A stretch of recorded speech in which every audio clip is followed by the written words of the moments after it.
We've all been there. We get a system working for us and everything's going great. There's no backlogs, the work is getting done, and we feel happy, relaxed, and in control.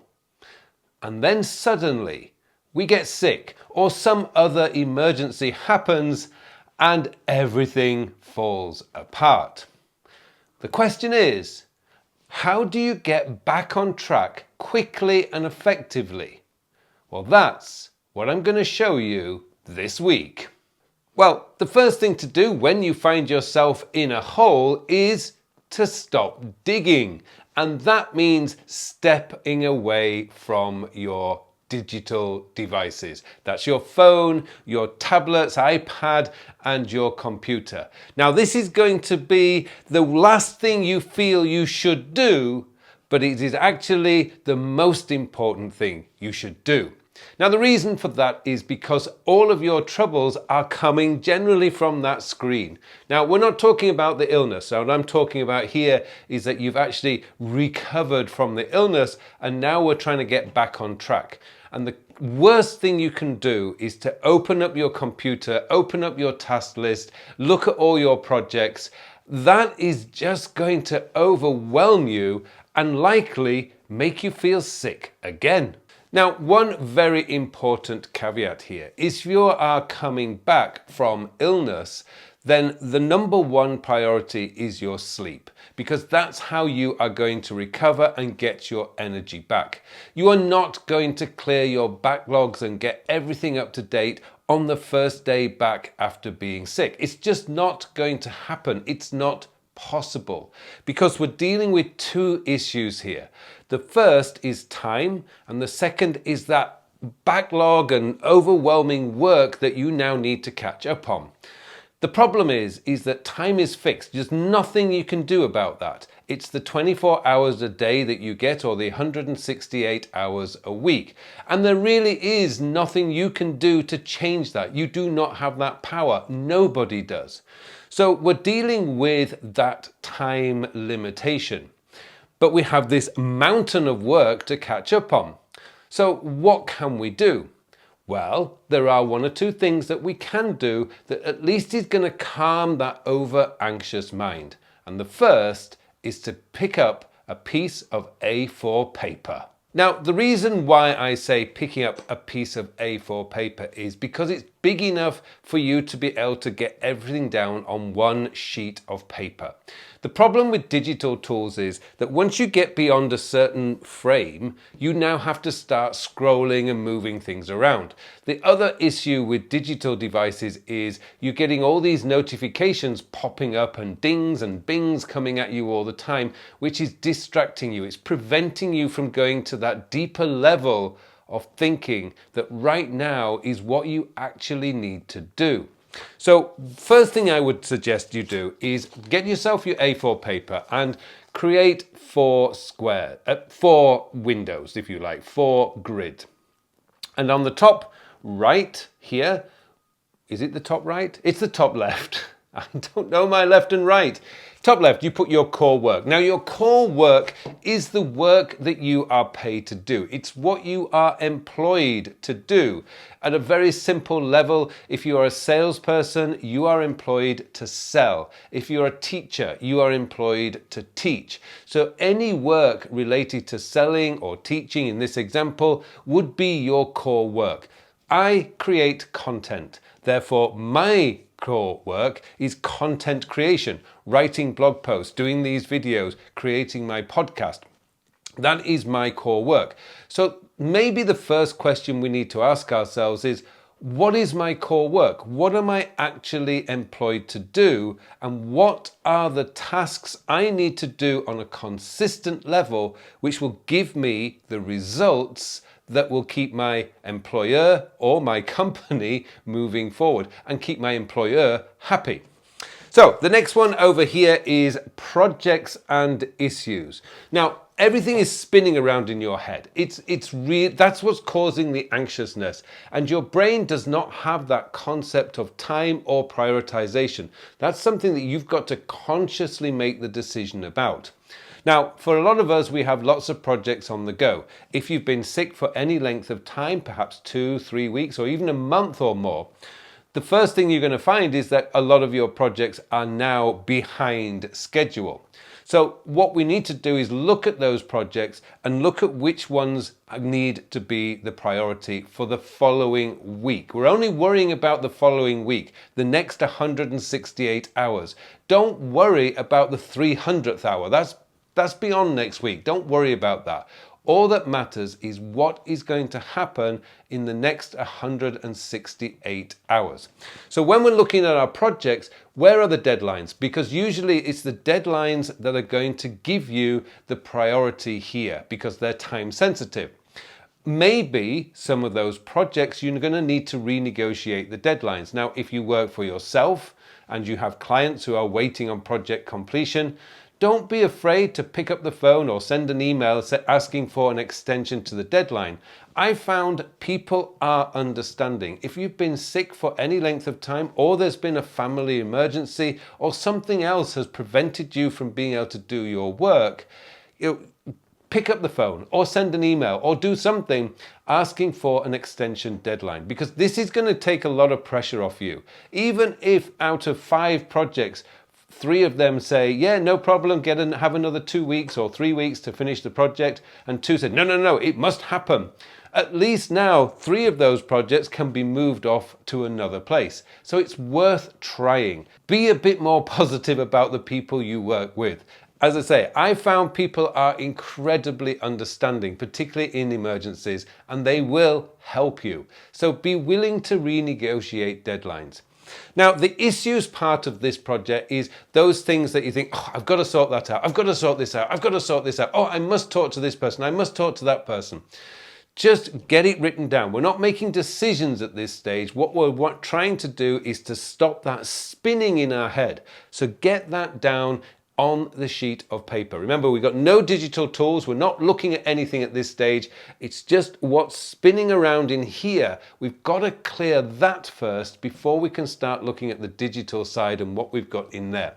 So this is why the paper is so important. So make sure your core work is written out, the things that you must do next week, and what is the core work and projects that are the top priority right now. By all means, put the others down in there because you can decide later what are the priorities. But this is, I say, it's just clearing that head. Now, the next one down here is the personal area. Now, when you've been sick or you've been away for an emergency any length of time, one of the other issues that often gets forgotten about is the personal side, the things that are important. Just to give you an example, yesterday I received a notification from the bank saying the type of credit card that I have at the moment is being discontinued, and I now need to go down to the bank to fill out an application for a new kind of credit card. Now that's fine, I don't mind that, but if that's something that needs to be done within the next 2 to 3 weeks, I need to get it on this sheet of paper because I have to make a decision about when I'm going to go. You know, credit cards here where I live probably take 10 days to arrive once you've filled out the application. So I need to be aware that my current credit card expires at the end of this month, therefore I need to go in the next 10 days. That needs to be on this list. It could also be that you've neglected your health and fitness area, and it's something that you may need to add into here that you want to get back into doing. So this is the personal side, the personal admin, the personal routines that may have fallen off. Get them written down on here. Again, anything that's just spinning around in your head saying, I've got to do this, I've got to do this, I've got to do this. Get it down on your pad of paper. And finally, there is what's called the radar. Now, the radar is one of my favorite areas of this matrix. I call this the weekly planning matrix.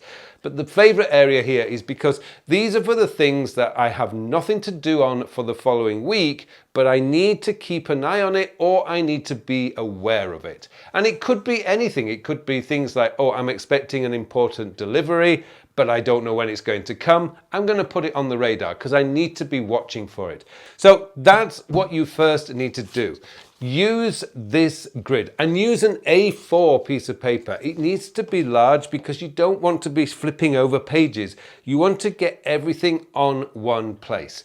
Now, I should point out that I actually usually put lots of little notes down here as well for just expanding my thoughts and ideas on how this works. That's the first step to getting under control. You're essentially stopping that spinning that's going on in your head, that's creating the anxiousness, getting it out so you can see it all in one A4 piece of paper before you start making the decisions about what needs to be prioritized next week. Now, here's one I prepared earlier. Oh, I've always wanted to say that.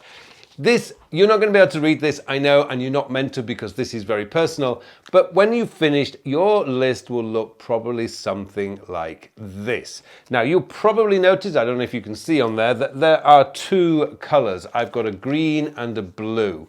Now, the blue was the initial pass through. That was me just writing everything down in the 4 squares, just getting ideas. I threw a few things down at the bottom that I thought, I don't know what to do with these. Well, just put them down at the bottom. I added some additional little notes in the margins.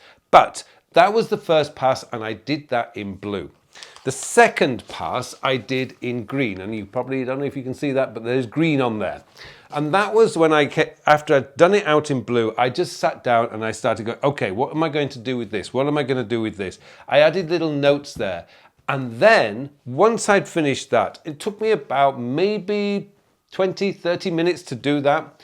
Then I made myself a cup of tea. But after that, I opened up my task manager and calendar and started looking at what my schedule for the next week or for the next 7 days looks like. Now, here's the thing. When you open up your task manager, you are going to have a ton of stuff that's overdue. Now, if you're using the time sector system, you can actually get this under control very, very quickly. The first place to start is your inbox. Let's just get that cleared. Anything that you've dumped in there, whether it's 10 things, 50 things or 100 things. Start with your inbox and start moving things around as to when you're going to do it. So we're looking at a number of tasks that may be in there that you think, oh, that has to happen next week. Throw it into your next week folder. The next thing is, oh, I don't need to do that for the next 2 weeks. Put it into this month. Oh, this must be done next week. Put it into the next week folder, and so on. So the key with this when you're processing that inbox is it needs to be fast. Get it into the system fast. Make some quick decisions about when you are going to do it. We're going to be going into those folders after we've done this so we can start fine-tuning what is possible and what's not. Now, once we've done the inbox, once we've cleared that and that is now free, we can then go into our this week folder. Now, the chances are if you've been away for a period of time, that is going to be overwhelming and there's going to be a load of stuff that's overdue. That's perfectly okay. That's to be expected. What we're doing now is we're going to have to go through our this week folder. This is the critical folder and we need to start looking at the things that are overdue. Now, the good thing here is a lot of those things will have been done. They may have just actually happened on their own. One of your colleagues may have done it, or perhaps your partner did it. Either way, some of those tasks will have been done and you can get rid of those straight away. Others, though, are now long overdue and you need to make decisions on what am I going to do about these tasks. Well, the only thing you can do is redate them for when you're going to do them. This is where having your calendar open so you can see what your days look like. Because if you've got like 8 or 9 meetings tomorrow, you're not going to do 100 tasks as well. It's just not possible with that time limitation. And then what you do is you just go through your list and redate and reprioritize those tasks. The great thing is, because you've got everything off your mind here, it's chances are you may have started to add things in there, but you've also decided, well, I don't need to do that. I don't need to do that. This is going to help you because now you should be in a much more relaxed state. This is another reason why you should start on paper before going into your digital system. You want to be in a relaxed state, not an anxious state. If you're in an anxious state, you're just going to panic when you see all the stuff that's overdue. Here on paper, you've got yourself nice and organized. You've emptied your head. Now you're in a relaxed state. Go through that folder and then move off all the stuff that you know you cannot do, has been completed, or is no longer a priority. And there will be tasks like that. What you will find is left may still be a little bit more than you think is possible to be done, but at least now you've got a list of tasks that you know need to be done within the next 7 days. And remember, that's what we're looking at, the next 7 days. Not today, not this next 10 minutes. We're looking at the next 7 days. So we can just give ourselves a bit of breathing room. Now, the final piece to this puzzle is to ask yourself if you are willing to give yourself an extra hour each day for the next 7 days. Now, it doesn't matter if you're not. All that means is that you are now losing 7 hours that you could use to catch up with. But this is personal choice. I would never suggest to everybody you must add an extra hour to your work day. That might not be possible. But sometimes what you find is by adding that extra hour for 1 week, you do get your backlog reduced very, very quickly. And then really what it comes down to is just following your processes. If you know about my Inbox 0 2.0 process, that's just a process. You start the day by clearing your inbox, and later in the day you deal with your actionable email. That time is blocked out on your calendar, and it's just a consistent process. You follow it every day. If you do that, sure, you may have 150 actionable emails right now or more, but as long as you follow that process, you are going to get back on track. It might take a week, it might take 2 weeks, it might take 3 weeks. But as long as you're starting with the oldest first and you just go down the list, you will ultimately get back on track. You're not going to get back on track if you're just jumping in and out, going, oh, panic, panic, panic, panic, because that is just not going to solve the problem for you. Follow the process. It's the same with your task list and all the tasks that are coming your way. Follow the process. I've just released my 2024 COD course. COD stands for Collect, Organize and Do. It's a massive update, and it's completely free of charge. I will put the link in the details below, but again, that is just a process. You follow that process every day. When you do that, I can promise you and assure you that given a couple of weeks, maybe 3 weeks, maybe a month, but you will eventually get back to that state where everything is working, your work is getting done, and you're feeling relaxed, in control, and happy. So anyway, there you go. Thank you so much for watching this video. Now, I did mention about the COD course there. I would suggest the next video you watch is that video up there.